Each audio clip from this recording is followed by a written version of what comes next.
sjov. Ulrik, anfører, hvordan går det? Hvad var der skete med dig?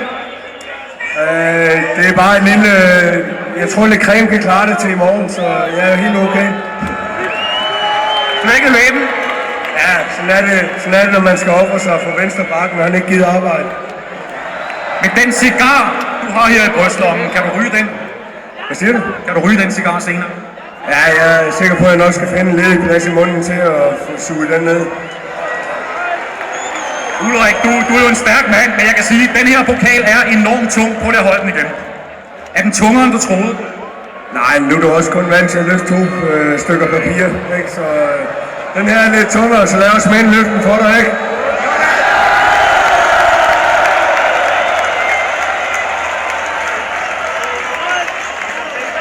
Hvad har I lavet herude bagved? Du har været i bad. Ja, vi har fået et par øl og sunget lidt, og så har vi forberedt os på næste sæson. Vi ved, det er meget, meget vigtigt, så vi skal til hjemme i seng. Nej, det skal I ikke. Hvad betyder det her syn? Jamen, det er jo fantastisk. Det beviser bare, at det ikke er kun os, der vinder her. Det er os alle sammen.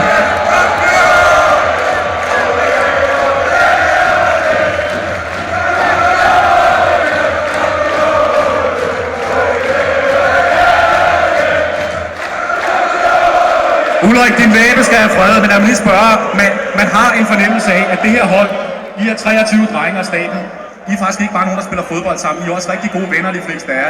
Altså, der er et skide godt sammenhold i den her trup. Hvordan vil du beskrive det?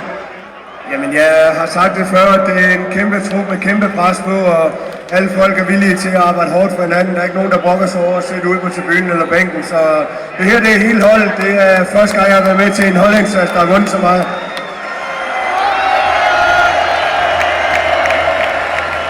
Ulrik, er det her det største, der er sket i din karriere? Ja, det kommer nok deroppe af, men jeg er sikker på, at fruen har noget i ham, der er lidt større end det her i aften. Tillykke med mesterskabet!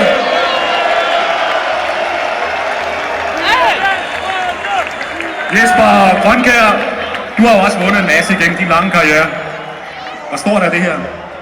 Jamen kæmpe stort.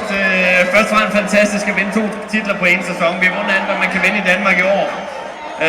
Men samtidig så giver det også en unik mulighed for at komme ud i Europa næste år, ikke? Og det er der, vi gerne vil måle os.